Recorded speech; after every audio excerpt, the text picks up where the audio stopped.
Obacht, die heutige Folge ist auf Englisch. Attention, today's episode is in English. Enjoy. Hello dear friends and welcome to episode 78 of the Veggie World podcast. I'm Lars and I'm here every Monday to feed you a healthy spoonful of tips and interviews concerning the vegan lifestyle. And today I'm talking to journalist Jessica Scott-Reid about advocacy journalism. Thanks for tuning in, folks. It has been quite some time since we last released an English episode in this podcast. Almost a year ago exactly, it was that we released the amazing Dr. Melanie Joy interview.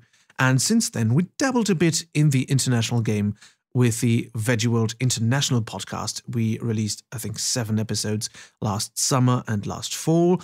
But we thought, the international vegan podcast scene has quite a bit of great podcasts. And so let's just sprinkle a bit of English in the German one whenever we like, because you seemed to like it, quite frankly. And sorry, people, if you're not into English that much, that is absolutely fine. Maybe this is a nice addition to your New Year's resolutions to improve your English, like Fleur de la Cour, Harry Potter fans will understand, or just skip to the next week's episode as soon as that gets out. I wouldn't recommend skipping, though, because today's talk with Canadian writer Jessica Scott-Reid is jam-packed with a unique perspective on animal rights, a very international one, and also a mother's perspective. So keep your eyes peeled, or your ears peeled, so to speak.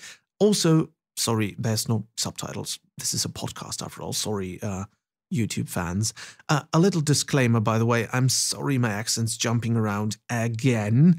I have been spending most of last week with American director James Hoot, so American it was for me as well.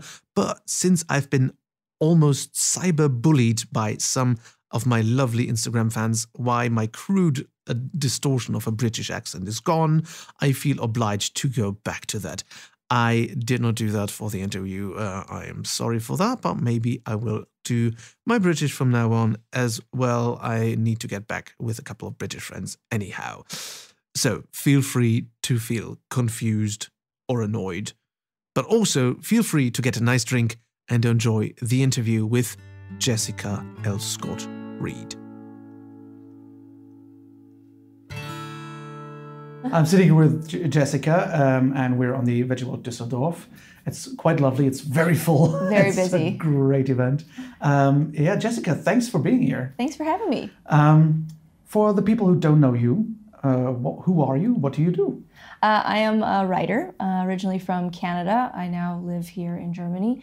I cover animal rights and welfare, as well as a lot of plant-based food topics for major media, mostly in North America, Canada, and the US. Wow. So how come you don't live in Canada anymore? What drew you around the world? I live in Canada for some part of each year, Okay. but for most of the year, I'm over here in Europe. I've been here for about 11 years, Wow. different places in Germany, Switzerland, Denmark, Russia, because my husband is a hockey player, now coach. So I am a hockey wife / animal activist and writer. Or you're animal activist and writer / hockey wife? Yes, depends on the day, I suppose. Okay. Cool. Wow. So what came first, like your writing and activism or the traveling around? The hockey life came first, Okay. and it gave me the opportunity to kind of get out of the traditional Right. working world, and it allowed me to do a master's degree online while I was following my husband around. Right. And that is what evolved into the writing and eventually into the activism.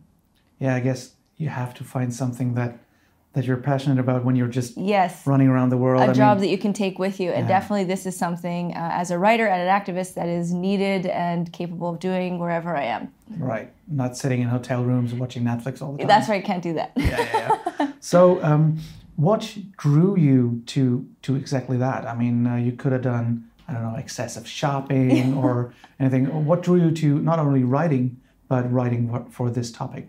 makes you passionate about animal activism? Yeah, it was quite a journey. I kind of started writing about excessive shopping and basically anything I could write about, because when you're a novice writer, that's what you do. Right. And because I was living overseas, I did a lot of travel writing, and that also included a lot of food writing. Right. And my journey as a food writer and a cultural scientist, I'd like to think, went alongside my journey of becoming vegan.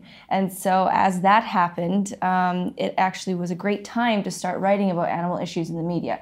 This was about 2 years ago when suddenly editors really cared about animal issues, and animal issues were making headlines and plant-based food topics were making headlines.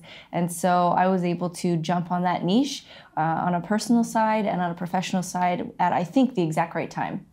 So what was for you like the button that had to be pushed? I mean, did you read about it from other editors or other writers, or did you come to the topic like from another side? Did you read about it on the news? I really started again as a food writer, and I was working with Vice at the time. Right. Wow. And I was doing a lot of writing about, ironically, humane slaughter, organic food, organic meats, things like that. I think as a way to try and find a way to make this feel right with me. I had been an on and off again vegetarian myself throughout all my 20s. And so I was trying to find a way to make this okay. When I moved to Germany, in particular, I found that this draw towards organic food was so big. It was trendy here before it was trendy anywhere else, I think. And the farm to table idea. And so that really started getting me thinking about where my food came from.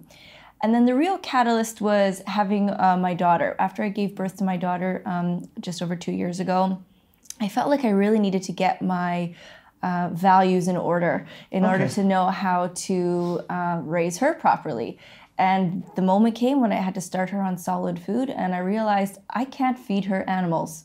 And this went along with my writing, and I started writing about raising a vegan child, and that spun into writing all things vegan and animal rights. Wow, that's fantastic. That's an interesting point. I think, responsibility, increasing responsibility as a parent, big time, is a very interesting point to switch, to rethink your life, really. So how was your change received? I mean, especially raising a vegan child is still so controversial. Yes. How was that for you? It's still an ongoing challenge. I think a good part, or maybe I'm copping out a little, is that I'm living far away from sort of my family and friends at home. Oh, okay. So I get to live in a bit of a bubble here and surround myself with, vegan people as I choose. Sort of get to start over every time my husband gets a new job.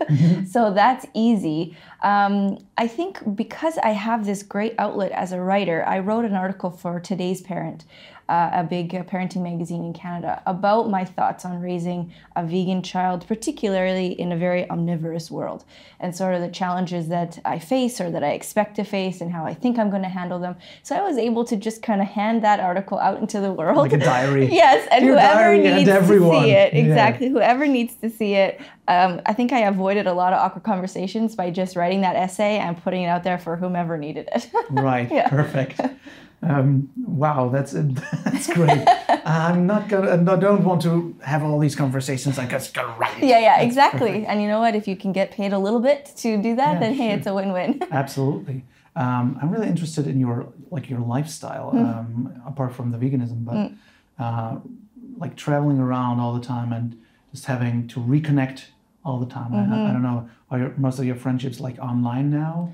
To stay in touch, or do you make new friends all the time? I don't know. It's a weird life that way, and I think actually becoming vegan helped a little bit, because I've been doing this for many years as a hockey wife. We hang out with hockey wives from North America, and as well as local German or Danish or whomever, and then you have to leave them every couple of years. And I think that becoming vegan is great because I've now I have a community waiting for me. every place I go, especially here in Europe, especially here in Germany. The minute I arrive, I start getting involved with Anonymous for the Voiceless. I do a couple cubes of truth, and I meet people.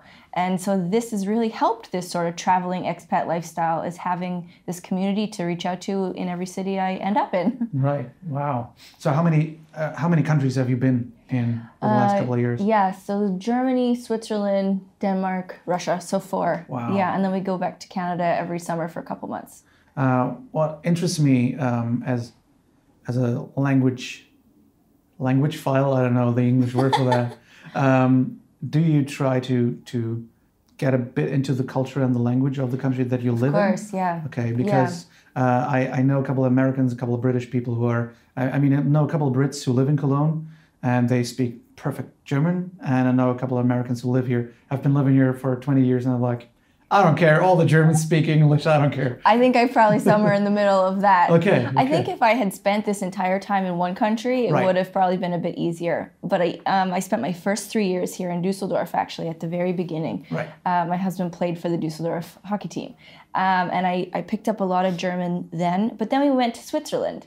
And so that's a whole nother type of German. Yes. And so then I got really screwed up. And then we went to Hamburg. That's a whole nother type of German. Yeah. And then it was off to Russia. So then everything got screwed up. But I really try, and I find German actually easier than French. Coming from a French part of Canada, I never picked it up. German's I think easier. French grammar is just the hardest. I don't know. Impossible. Yeah. Yeah, I find German enough like English that it makes sense to me. Okay. Once you get a grip of German, you have to try Dutch, because Dutch, I'm learning Dutch at the moment, and Spanish and French. And Dutch is like the perfect mix of German and English. I see that on menus. Yeah, because it's got like the German grammar. Yes. But a lot of words are just English words, but written differently. Yes. Like owl is owl, but UIL. Ah, so interesting. Owl. And you think, okay, well, that's cool. That's so interesting. knowing English, learning Dutch is a big plus. Okay, well, I'll have to give that a try. If you land in the Netherlands. Could happen. So did you, how was the choice to travel with your husband? How did that come to be? I mean, it's a big choice to travel, to leave family and friends behind and travel around the world. Yeah, it was. It wasn't really a choice I made, knowing the whole picture that would unfold before me. Him and I were young. We met in Canada, and he signed the contract to come to Dusseldorf. We'd only been dating for a few months. I was young. My mom told me to go. She said, "You're done school. You can quit your job and come back and get another one. You don't have a kid. Just go and see what happens." And so I went, and here we are 11 years later, married with a child, and just loving it. Great mom. Yeah, she did. She did the right thing. Thanks, Mom. Yeah, fantastic. So you started writing. How did you become a professional writer? I mean, getting to work for Vice magazine is great. Yeah, that was a great, probably one of my first biggest ins. I did a lot of kind of copywriting and stuff at first, where I was writing for travel publications and stuff, just based because I was in these different places. Right. I was in Zurich at the time, and I was an English writer, so that gave me an in on that. And it just kind of progressed as my interests in life progressed. You write what you know. And so I was just writing whatever I could about what I was experiencing in my life. And that's basically what I'm still doing now. Wow. As a writer about animal rights and vegan issues, because this is the world I'm now in, even here in Germany. I write mostly about Canadian issues, right? Because I still have 1 foot there. I still watch Canadian news every morning. Okay. So you're still in contact and in touch with the news there, because yes, I imagine that's what I write for. It's a little harder to stay in touch when you're not there, when you're halfway around the Yeah, world. thankfully, I mean, technology evolved along with my career, so that worked great. Things like social media and stuff was also evolving over the last 10 years in a way that allowed me to do this job. So now I'm writing about issues as they happen in Canada or in the U.S. I just published a piece yesterday in the New York Daily News. I'm not in New York. I'm not in the States. I've never been to New York, but I can write for them and write honestly and informatively, because all the information is there. Wow, fantastic. Yeah. So what's your focus now? How can you apply your ethics and the activism with your writing? I imagine it's more mainstream to write about vegan stuff now. Yeah. But still, I don't know how to apply it all the time, because I mean, we have this today here. We have a lot of TV here today because there was this IPCC report by the UN, I think a couple of weeks back. Yes. And now everybody's like, oh, climate change. Huge. Yes. Suddenly the climate is changing. So this gives me, someone like me, an amazing opportunity because when something like that comes out, I can, for lack of a better term, milk it. Right. I can write parenting articles about how to swap in plant-based proteins in your kids' meals a couple times a week, and then the one I just wrote for the New York Daily News yesterday about their Donald Trump's move to increase speeds at which chickens are slaughtered. Yes. So, I can talk about the climate reports in that regard too. The title is "The Last Thing We Need: More Dead Chickens."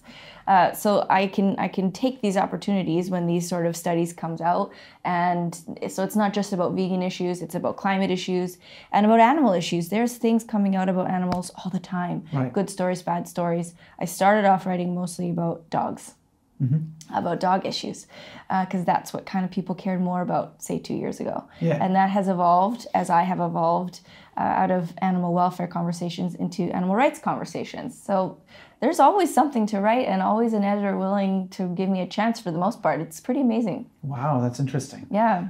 So how has the U.S. American politics concerning climate, how has that affected Canada? I think a lot of Canadians imagine that things are different where we are. And a lot of my job as a writer and just as a person communicating with other Canadians is to let them know that things really aren't that different in Canada. Also with the way that we produce meat. A lot of Canadians would believe that we're extra humane for some reason because we're such nice people. And yet they don't understand that really our systems are pretty much exactly the same.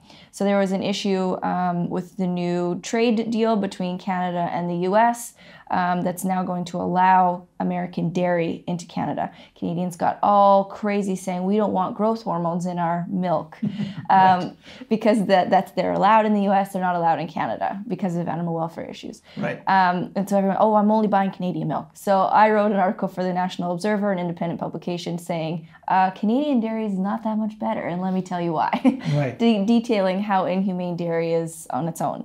Whether it's from America or the States. I imagine you have to do a lot of research. I mean, doing all these health-based articles. Health, environment, animal welfare, animal rights. It's a whole, you could be writing about a lot of different things on one of the same subjects.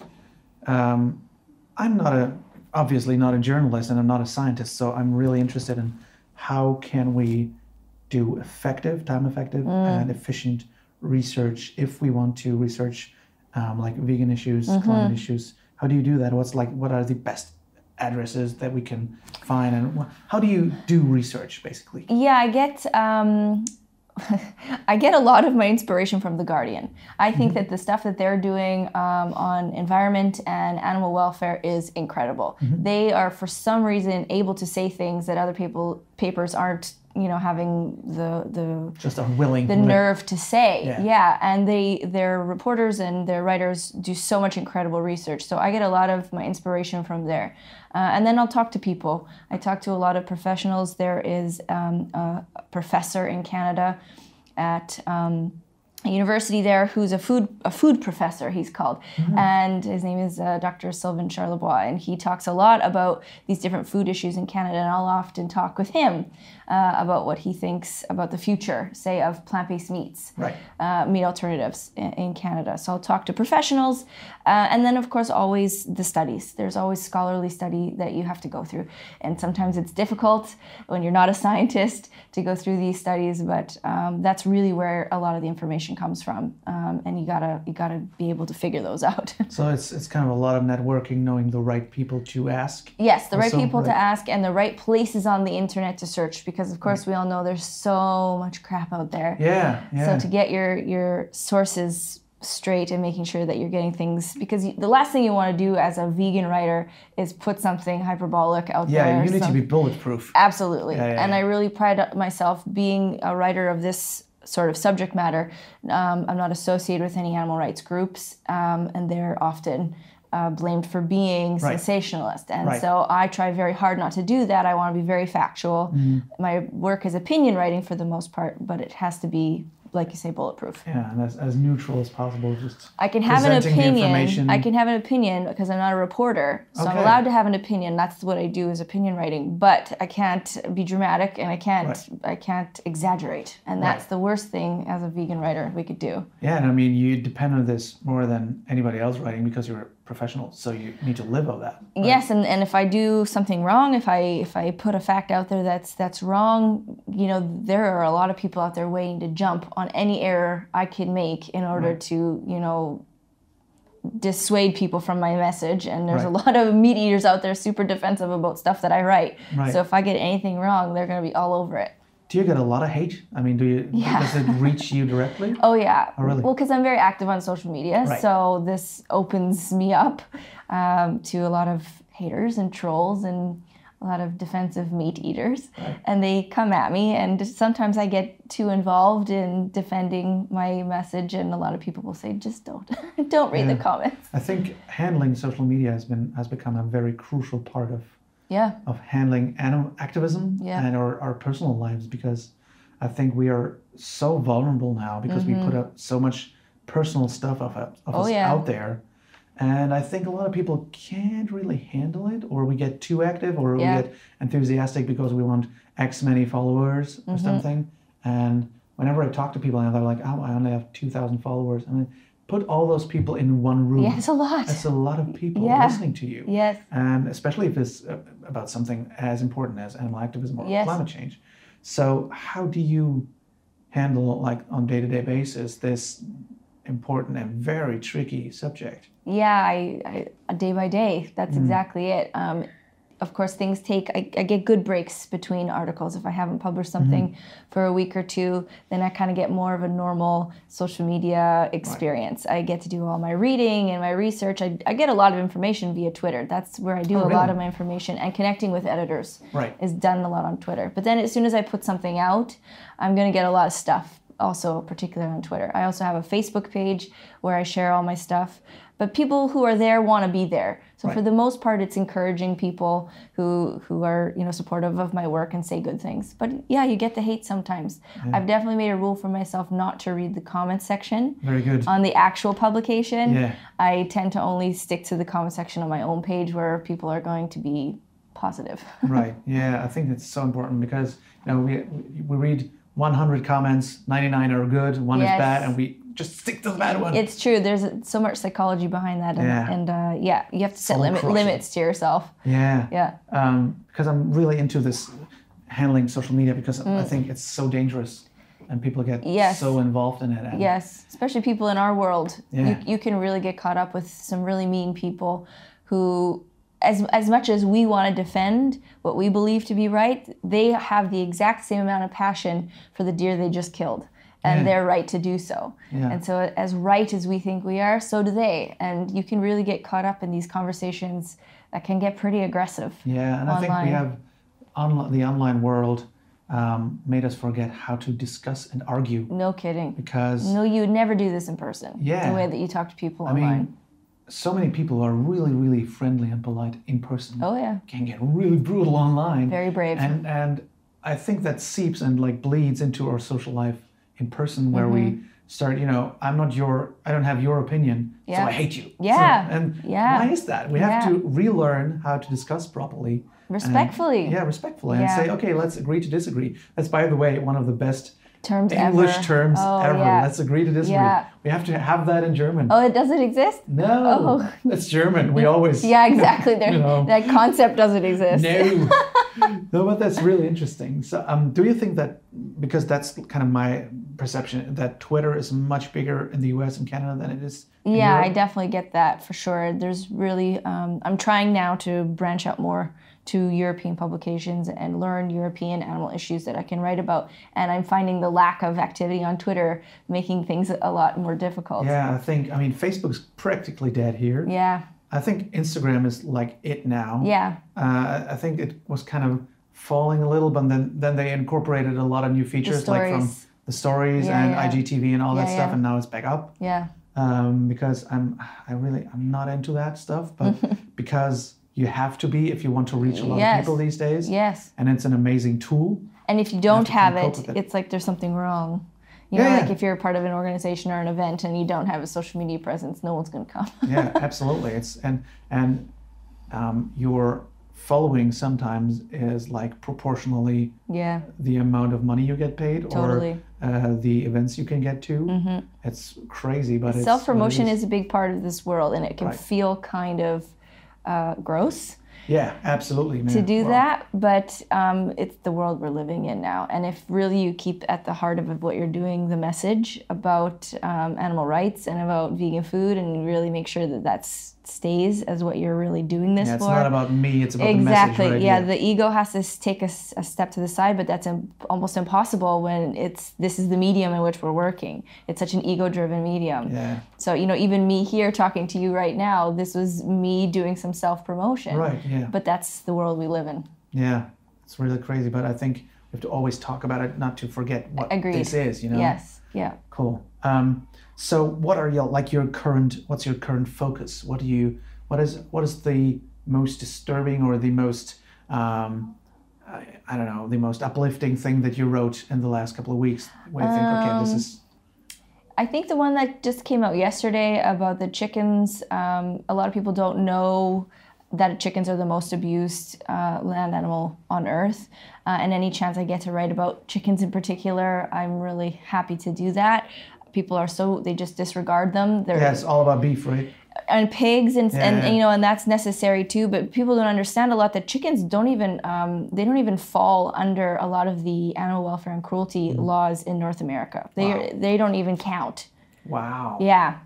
So that's definitely a big issue. As winter approaches, particularly in Canada, we have really a big issue with animal transport. And I know that there's activists protesting it here, but interestingly, we in Canada, we look to the European model of transporting animals to slaughter as the best. Wow. I mean, of course, we would say that none of it is right, but the limitations and the way that it's done in Germany and in Denmark, we see the trucks outfitted with the fans and the climate control. If you go to Canada, it can be a -40 day, and you will see pigs in open-sided trucks traveling for up to 36 hours. Wow. That's the legal limit. Yeah.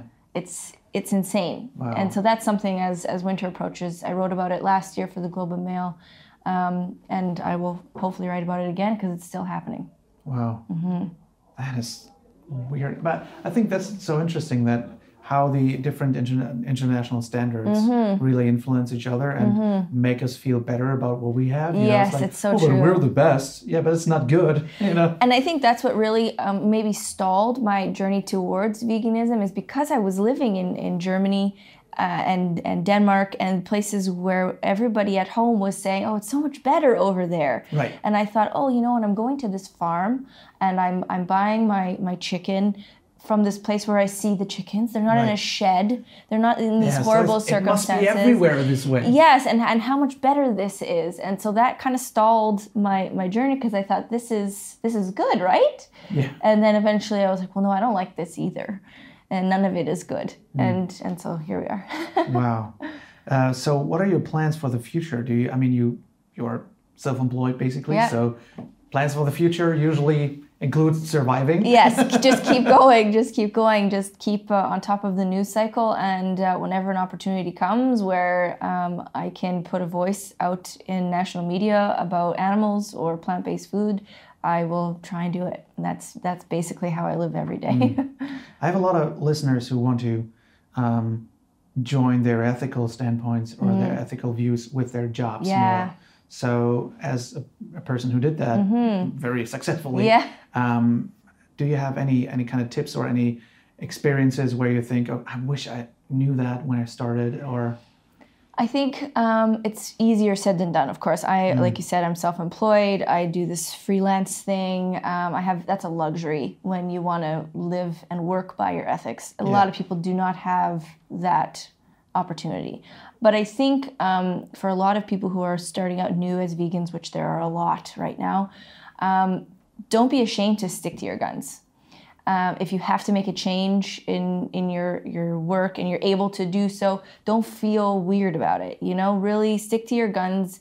Even if you're the only one in the room, keep standing up for it. And know that you're actually not alone and you're not weird and you can find something that's going to fit within your ethical standards, it's possible. That's great. Yeah, it's just stick to it, right? Yeah. Just hang in there. Just believe in it, and you're not weird. It's okay. Yeah. Yeah, the sad side to that is that we had a lot of restaurants opening in the last couple of years, which were vegan.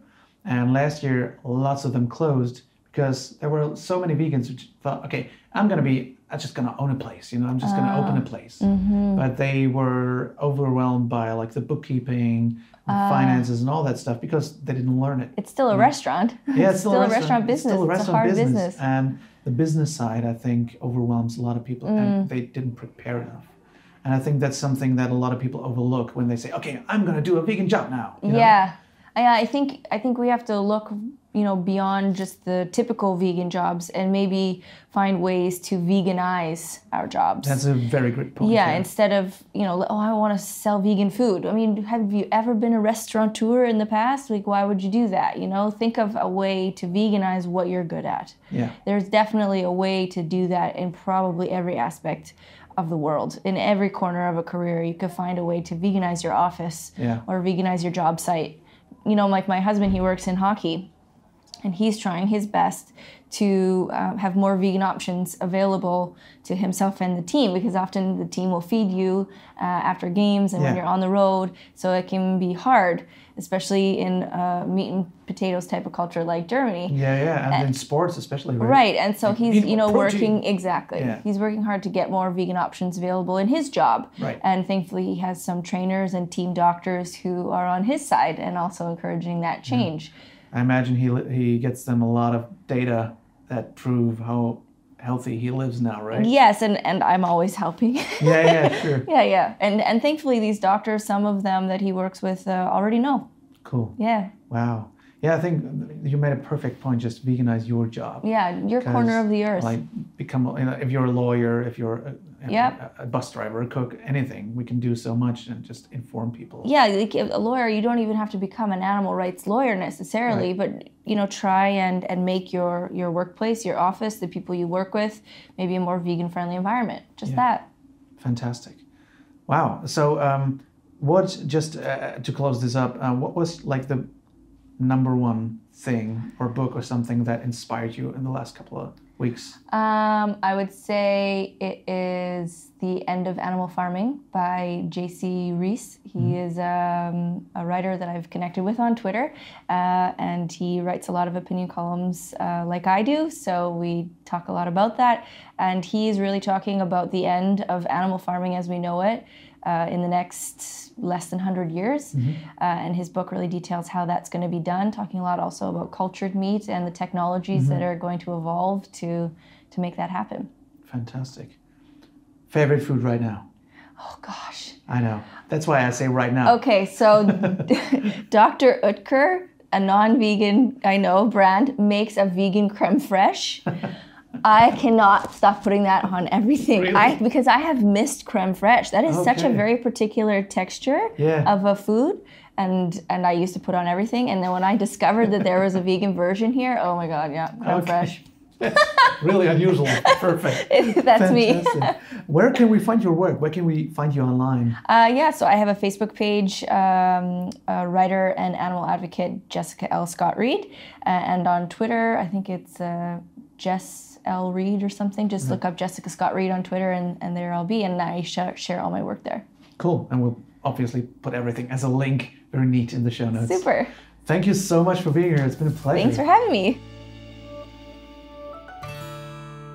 If you're stoked and motivated right now to start your own writing career and you seek inspiration, or you just want to know more about Jessica's work, which is, quite frankly, very fascinating, take a look at the show notes. I personally love to learn new perspectives from around the world.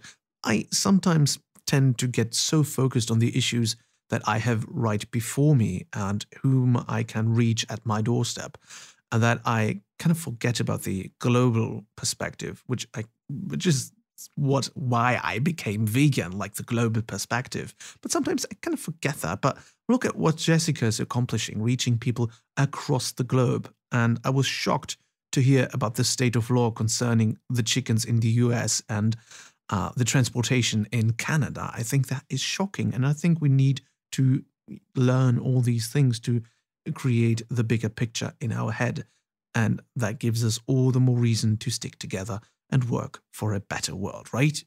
Right.